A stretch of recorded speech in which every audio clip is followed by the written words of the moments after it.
नमस्कार दोस्तों। देखिए, किसी भी लक्ष्य तक पहुंचने के लिए सही दिशा में जाने की बहुत जरूरत होती है, बहुत आवश्यकता होती है। तो आप सब जो भी सिस्टम के खिलाफ आपसे आपकी नाराजगी है, जिसके खिलाफ आप आवाज उठाना चाहते हैं, उस उसके सफल होने के लिए, उसके कामयाब होने के लिए आपको एक सही डायरेक्शन में जाने की जरूरत है। आपको अपने एजेंडे को सीमित करने की जरूरत है। आपको मुख्य रूप से किन चीजों पे फोकस करना है, उन चीजों को समझने की जरूरत है आपको आज के डेट में।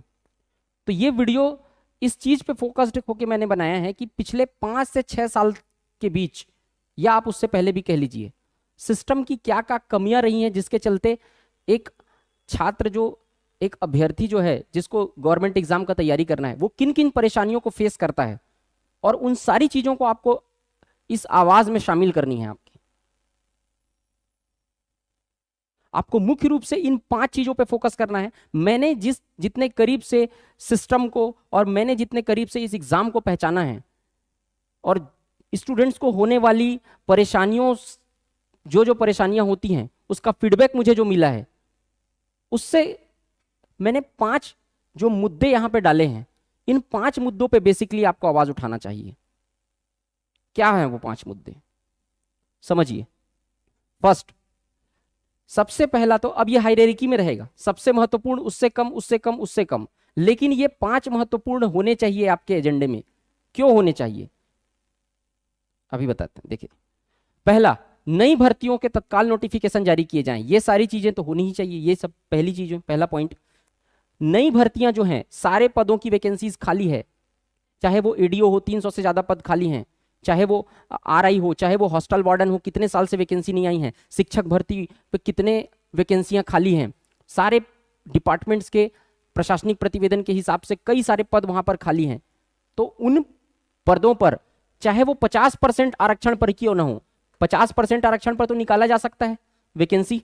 इससे आपका टाइम भी बर्बाद नहीं होगा। और मैंने पिछले वीडियो में भी बताया था कि जो अनुसूचित जाति जनजाति के छात्र हैं, आपका भी अगर समय चला जाएगा तो आप आरक्षण से ही एग्जाम नहीं निकलता है। एग्जाम निकालने के लिए एग्जाम देना बहुत जरूरी है। एग्जाम होगा ही नहीं तो आपका एग्जाम निकलेगा कैसे। इससे ज्यादा आरक्षण के लिए तो अभी किसी भी तरीके से आप सुप्रीम कोर्ट का डिसीजन देख लीजिए, या झारखंड सरकार का डिसीजन, झारखंड में जो सुप्रीम कोर्ट का डिसीजन आया 50% पे निकालने पे, आप देख लीजिए 50% से ज्यादा होता हुआ दिख नहीं रहा है। आप सबके लिए यही सबसे अच्छा है कि इतने आरक्षण पे आप सब लोग जो है वो हामी भरें और इसके लिए मांग करें। और ये जो भर्ती प्रक्रिया है, तत्काल नोटिफिकेशन इसके जारी किए जाएं। बात यह है कि आप जब आवाज उठाएंगे तो बीच बीच में सिस्टम से आपको आवाज आएगी कि चलिए ठीक है, एक चीज बताया जाएगा आपको कि नहीं ठीक है 12,000 शिक्षक पदों पर भर्ती, और आप सब चुप हो जाएंगे। तो वो बेसिकली आपको शांत कराने के लिए रहेगा। क्यों? क्योंकि ये जो बड़े बड़े आंकड़े जारी किए जाते हैं ना, उसमें आप मुख्य रूप से जब काटेंगे जनरल, एसटी, एससी, ओबीसी सब मिला के, सबका काट के, उसमें से फिर महिला आरक्षण काट के, एक्स सर्विसमैन काट के 100 पोस्ट बचता है। पदों की संख्या बहुत बड़ी दिखती है, लेकिन वास्तविक संख्या उसकी बहुत कम रहती है। और किसी एक पद को निकाल देने से ऐसा नहीं होता है कि सारे लोगों को रोजगार दिया जा सकेगा।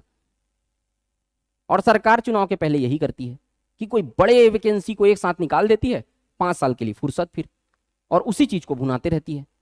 इस ट्रैप में नहीं फंसना है, कच्चे लोभ से बचना है आपको। कच्चे लोभ जीवन में बड़ी सफलता नहीं दे सकते हैं। तो आपको ओवरऑल अपने खिलाफ, अगर अपने साथ होते हुए अन्याय के खिलाफ अगर आप आवाज उठाना चाहते हैं, तो सारे लूप होल्स को आप एक साथ प्रस्तुत करिए जो उसी से रिलेटेड है। जैसे कि पहला ये। दूसरा, प्रक्रियाधीन भर्ती प्रक्रिया जल्द से जल्द पूरी की जाए। कितनी सारी भर्ती प्रक्रियाएं प्रक्रियाधीन हैं, चाहे वो एसआई का प्री एग्जाम हो गया है, मेंस नहीं आया है, और 4 साल से फिर पेंडिंग पड़ा ही हुआ है वो, चाहे वो वन विभाग के पोस्ट पर भर्ती हो, शुरू तो हुई है लेकिन भर्ती कहां हुआ है, चाहे वो सीजीपीएससी का वैकेंसी हो, प्रीलिम्स का एग्जाम हो गया लेकिन पेंडिंग छोड़ दिया। सरकार, सबको पता था कि ये तो हो ही नहीं सकता बिना आरक्षण के, सिर्फ एग्जाम लिया जा सकता था, जो लेके छोड़ दिया गया है। सेंट्रल गवर्नमेंट में रेलवे की प्रक्रिया कब से चल रही है? आज तक एनटीपीसी के एग्जाम का फर्स्ट सीबीटी हुआ है, सेकंड सीबीटी हुआ है, उसके बाद उसका रिजल्ट ही नहीं आया है पूरे लेवल का। भर्ती प्रक्रिया पूरी ही नहीं हुई है। चालू तो कर दी जाती है, लेकिन कितना साल का समय उसमें लग जाता है उस भर्ती प्रक्रिया में। चुनाव में तो इतना टाइम नहीं लगता है, कोरोना के होते हुए भी चुनाव हो जाते हैं सब जगह। तो आपकी भर्ती प्रक्रिया में क्यों इतना समय लगता है? क्या स्टूडेंट के टाइम की कोई वैल्यू नहीं है? जो एक छात्र के लिए सबसे ज्यादा कीमती होता है, एक छात्रा के लिए सबसे ज्यादा कीमती होता है, उसी चीज से आपको समझौता कराया जा रहा है। जो एसआई का अभ्यर्थी 2017 या 18 में फिजिकली पूरे तरीके से फिट रहा होगा या रही होगी, वो आज के डेट में, वो छात्र आज 2 बच्चों का पिता होगा, वो छात्रा आज 2 बच्चों की मां होगी, क्या वो आज उतने मानसिक तौर पर और शारीरिक तौर पर सक्षम होगी कि वो फिजिकल एग्जाम दे सके? लेकिन तब उसने बहुत मेहनत किया रहा होगा। तो वो समय की नहीं, उसका टाइम ऐसा नहीं है कि वो एलिजिबल नहीं है, वो उतनी सक्षम नहीं है किसी एग्जाम को देने के लिए, उसका टैलेंट नहीं है, उसका स्किल नहीं है, ये बात नहीं है। समय ने उसको मार दिया, समय ने उसको पीछे कर दिया लोगों से, क्योंकि ये भर्ती प्रक्रिया तो तभी पूरी हो जानी थी, लेकिन अब तक अगर नहीं हुई है तो कब होगी? ये सेकंड पॉइंट होना चाहिए। जल्द से जल्द उसको क्या किया जाए, जो रुकी हुई वैकेंसी, जो जिसके एग्जाम लिए जा चुके हैं वो कंप्लीट हो जल्दी। तीसरा, प्रश्नों में हो रही त्रुटियों को कम किया जाए। कितने सवाल आयोग जो है, सीजीपीएससी भी एक संवैधानिक आयोग है, लोक सेवा आयोग, ऐसी हर स्टेट में है, और यूपीएससी भी है। यूपीएससी में इतने सवाल गलत नहीं होते जितने सीजीपीएससी में गलत होते हैं।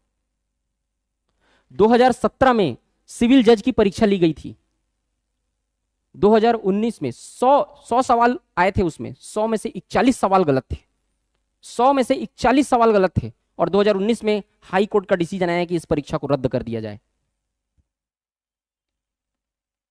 प्रमाणिक बातें कर रहा हूं मैं, प्रूफ है मेरे पास, यहां देख लीजिए आप। 100 सवाल आए थे, 41 गलतियां पाई गई, बाद में हाई कोर्ट ने उस परीक्षा को ही रद्द कर दिया। ऐसा हर एग्जाम में हो रहा है। इतने सवाल नहीं, लेकिन 10 से 15 सवाल हर बार गलत होते हैं। तो क्या आयोग में इतने विशेषज्ञ बैठे हुए हैं, क्या आपके लिए 100 या 150 सही सवाल नहीं बना सकते? अगर ठीक है, हो जाता है, टाइपोग्राफिकल एरर हो जाता है, 2, 3, 4 इतने होने चाहिए, 10 से 15। जब सुधार होता है, उसमें संशोधित उत्तर आता है, उसमें से भी उत्तर गलत ले लिए जाते हैं। जो स्टूडेंट बॉर्डर लाइन पे होता है, जितना कट ऑफ गया है उसके, वो गलत उत्तर के कारण ही पीछे हो जाता है। या तो उत्तर गलत लिए होते हैं, या तो उसके प्रमाणिक सोर्स नहीं बताए जाते कि कहां से ये उत्तर लिया है, छात्र कहां से पढ़े हैं। प्री देने के बाद स्टूडेंट को अगर कहीं इतने सवाल, 10 से 15 सवाल हर साल गलत हो रहे हैं, पिछले साल पीएससी में, पिछले साल वाले पीएससी में ही 10 से 15 सवाल गलत छपे हुए थे पेपर में। 15 सवाल का मिस्टेक, आप समझते हैं कितना नंबर पीछे हो जाता है एक छात्र? वो मेंस का, अब उसको डायरेक्शन ही नहीं दिखता कि मेंस का तैयारी करना चाहिए कि नहीं करना चाहिए, क्योंकि उसका सवाल पूरा पीछे हो गया है। वो 2 नंबर में यहां पर बहुत ज्यादा डिफरेंस आ जाता है, तो यहां तो 10 से 15 सवाल गलत हो रहे हैं उसके। आयोग ने सवाल को गलत ही छापा है, या उत्तर उसके जो ऑप्शन है उसमें दिक्कत है। तो क्यों इतने विशेषज्ञ होने के बाद भी आपको एक सही सवाल नहीं मिल पाते हैं? 100 सवाल, उस पर भी आपको बात आज ही करनी है, नहीं तो यह दिक्कत आपको हमेशा बनी रहेगी, और इसके कारण आप कितनी भी तैयारी करेंगे, आप पीछे रह जाएंगे। तो ये सवालों की जो गलतियां हो रही हैं, यूपीएससी में तो इतनी सवाल गलती नहीं होते हैं, आप देखिए जाके, इतने सवाल गलत नहीं होते हैं यूपीएससी में, बहुत कम संख्या में सवाल गलत होते हैं, और तुरंत सुधार लिया जाता है उसको। यहां पर सुधार के भी उत्तर आता है, वो भी गलत रहता है। प्रमाणिक सोर्स को सार्वजनिक करना किया जाए। आयोग यही नहीं बताता है कि प्रमाणिक क्या है, आपको कहां से पढ़ना है, आपको किस सोर्स को रिफर करना है। सरकार कोई बुक निकालती है, सरकार उसी में से गलत ले लेती है। उदाहरण के लिए आपको बताता हूं, दक्षिण पश्चिम मानसून, छत्तीसगढ़ में दक्षिण पश्चिम मानसून से वर्षा होती है, दक्षिण पूर्व मानसून लिया है पीएससी, और खुद अपने ही उत्तर को पहले जो लिया रहता है बाद में गलत उत्तर लेता है। खुद पीएससी ने पहले उसको दक्षिण पश्चिम मानसून उत्तर लिया है। छत्तीसगढ़ में मानसून के प्रवेश सारे स्टूडेंट जो दिए हैं वो जानते हैं, और अब पेपर में दक्षिण पूर्व मानसून लिया है।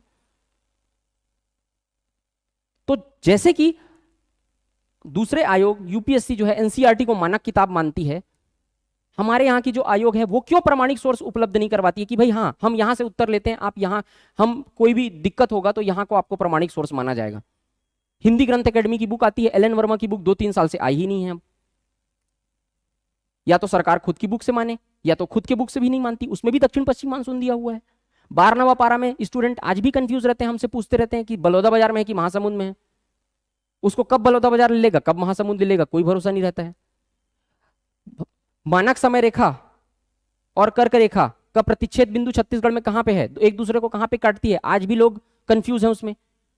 आयोग ही इसको नहीं बता पा रही है कि वो कहां पे लेगी उसको, हर बार वो दूसरा उत्तर ले लेती है। तो इस दुविधा की स्थिति में स्टूडेंट किस तरीके से किस चीज को रिफर करेगा? क्या ये उत्तरदायित्व तो नहीं है कि प्रमाणिक सोर्स उपलब्ध कराया जाए कि भाई यहां से हमने उत्तर लिया है? क्या स्टूडेंट को जानने का इतना अधिकार नहीं है? आपको इसको भी शामिल करना है इसी में। नहीं तो आपको अगर ये चीज, ये हो सकता है आपको तुरंत मिल जाए, लेकिन ये अगर लूप होल है, बाकी आपको निकट भविष्य में जरूर इसके लिए आपको परेशानी होगी। और ये आपका उचित अधिकार है कि आपको ये सारी चीजें प्रोवाइड की जानी चाहिए, ये दिक्कतें नहीं होनी चाहिए। सिस्टम का फेलियर है, ये आपका फेलियर नहीं है, लेकिन इसके कारण इसका दंश झेलते हुए कई अभ्यर्थी जो है वो भर्ती चयन प्रक्रिया से बाहर हो जाते हैं। ये आप खुद महसूस किए होंगे। पांचवा, वार्षिक कैलेंडर जारी किया जाए। आपको बहुत से छात्र ऐसे हैं जो टेक्निकल की डिग्री लिए हुए हैं, अब उनको ये पता है कि टेक्निकल में एग्जाम ज्यादा आता नहीं है स्टेट गवर्नमेंट में, इसलिए वो सिविल सर्विसेज की ओर जाते हैं बहुत से छात्र। अब सिविल सर्विसेज में भी कब एग्जाम हो रहा है उसका भी ठिकाना नहीं है। तो आपको एक वर्ष भर में इतना तो बता दिया जाए, टेंटेटिव डेट, एग्जैक्ट डेट नहीं, कम से कम टेंटेटिव डेट तो ये बता दिया जाए कि भाई इतने एग्जाम इस साल में होने हैं, इस माह में होने हैं। भले वो ऊपर नीचे होता रहे, लेकिन छात्र को एक एजेंडा मिलेगा कि तैयारी मुझे इस डायरेक्शन में करनी है, या वो तय कर पाएगा कि मुझे टेक्निकल फील्ड में जाना है या मुझे नॉन टेक की तैयारी करनी है। भाई इसमें इतने पद हैं, इतने आने वाले हैं, इसमें ये पद आने वाले, उसको आसानी होगी। भले वो एग्जाम ऊपर नीचे हो जाए, लेकिन छात्र जो है वो भीड़ के तैयारी कर पाएगा कि मुझे ये एग्जाम है। उसको जब पता चल जाएगा तो अभी कोई पता ही नहीं है किसको कि कितना एग्जाम आने वाला है, कितना नहीं आने वाला है। और आप एमपी को देखिए, जारी करता है वार्षिक कैलेंडर। जब दूसरे स्टेट्स कर सकते हैं तो हमारे स्टेट में ये वार्षिक कैलेंडर क्यों जारी नहीं हो सकता है? इससे बहुत हेल्प मिलेगा। और ये कोई बहुत ज्यादा लूप, मतलब बहुत ज्यादा बड़ी चीज नहीं है, इसको किया जा सकता है। बिल्कुल डिपार्टमेंट के पास ये जानकारी रहती है, उसको पब्लिक कर सकती है कि भाई हम इतने इतने पोस्ट निकालने वाले हैं, तो स्टूडेंट को एक डायरेक्शन मिलेगा कि हमको इस डायरेक्शन में तैयारी करनी है। तो ये पांचों चीजों को आप अगर एक साथ फोकस नहीं करेंगे, एक साथ अपने मुद्दों पे रखेंगे नहीं, इनके आवाज नहीं उठाएंगे, तो आज आवाज नहीं उठा पाए तो फिर आपको अगर एक चीज के लिए आप मान भी गए तो बाकी चीजों के लिए आपको निश्चित रूप से परेशानी का सामना करना पड़ेगा। और कर रहे हैं स्टूडेंट पिछले कई सालों से इन चीजों को, ये आप खुद फेस किए होंगे। मैं कोई नई चीज नहीं बता रहा हूं, मैं सिर्फ समराइज करके आपको 5 बुलेट पॉइंट्स में डाल दिया हूं यहां पर।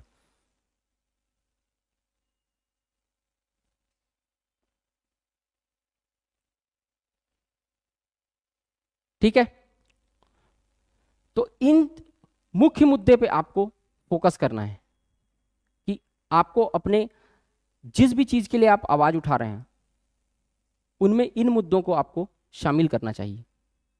और ऐसे पेरेंट्स को भी यहां पर आवाज उठाने की जरूरत है। बुराई इसलिए अच्छाई पे हावी नहीं है कि बुरे लोगों की संख्या ज्यादा है। कलयुग में बुराई अच्छाई पे इसलिए हावी है कि जब बुराई घटित हो रही होती है तो अच्छे लोग अपने घर की खिड़कियां बंद कर लेते हैं। मैं जानता हूं बहुत से पेरेंट्स भी मेरा वीडियो देख रहे हैं, वो ये सोच के आवाज नहीं उठाएंगे कि ये हमारा बेटा तो बीटेक कर रहा है, हमारा बेटा तो एमटेक कर रहा है, ये हमारे साथ घटित नहीं होगा, ये तो पड़ोसी के बच्चे के बेरोजगार बैठा है, हमको क्या करना है। लेकिन आप आज ये कल किसी और के साथ हो रहा है, कल आपके बच्चे के साथ ये होगा, निश्चित रूप से ये होगा। उसको भी ये सब परेशानियों का सामना करना पड़ेगा एक दिन।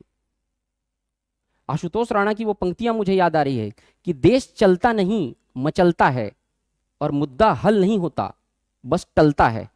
देश चलता नहीं मचलता है और मुद्दा हल नहीं होता बस टलता है। जंग मैदान में नहीं सोशल मीडिया पर जारी है, आज हमारी तो कल किसी और की बारी है। आज अभी के अभ्यर्थी परेशान हो रहे हैं, कल आपके घर में कोई परेशान होगा, तो हर आवाज तभी उठाई जाएगी जब खुद के साथ वो घटित हो रही हो, या अन्याय के खिलाफ सामूहिक रूप से आवाज उठना चाहिए। आज आप खुद सोचिए, कोरोना के टाइम पे जो सिलेक्शन होके जो सिलेक्शन ले रहे हैं जो सरकारी एग्जाम में, उन लोगों की सैलरी को पहले साल 70% दिया जाएगा, कर दिया गया, दूसरे साल से 80%, तीसरे साल 90%, और उसके बाद फुल सैलरी मिलेगी उनको। यहां पर कोरोना के टाइम पे गाइडलाइन जारी किया गया आयोग के द्वारा।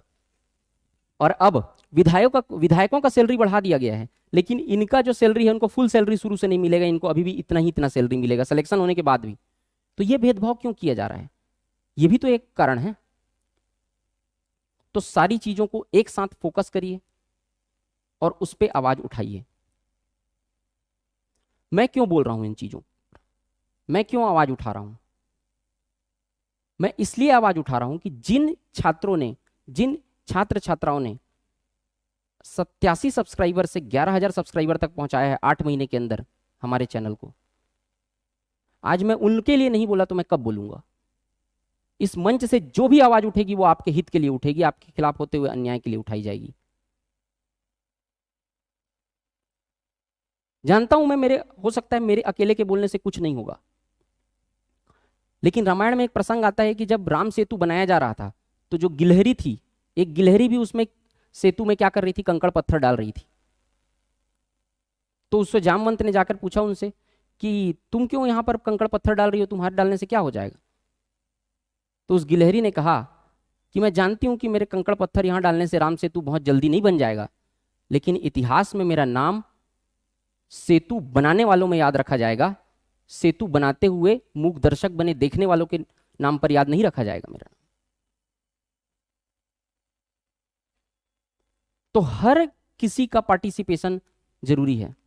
मैं इसलिए आवाज उठा रहा हूं क्योंकि कल के डेट पे हमसे पढ़ा हुआ कोई स्टूडेंट मुझे मिल सके तो मैं उसको नजर से नजर मिला के उसको जवाब दे सकूं कि जब तुमको दिक्कत हुआ था तब हम आपके साथ खड़े थे, मैं आपके साथ खड़ा था।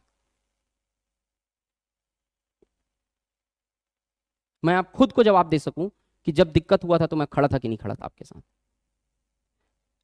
लास्ट कंक्लूड करूंगा मैं, अंतिम चीज, हस्तिनापुर में जब द्रौपदी का चीरहरण हो रहा था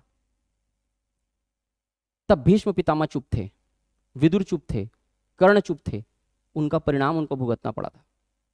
भीष्म पितामह को बाणों की सैया मिली थी, कर्ण जो है वो अर्जुन से ज्यादा अच्छे योद्धा थे लेकिन उनको युद्ध में हारना पड़ा था। तो सबका परिणाम मिलता है। लास्ट में एक ही बात बोलूंगा, आंदोलन के चीरहरण पे जो चुप पाए जाएंगे इतिहास के कालखंड में सब कायर कहलाएंगे। जय हिंद।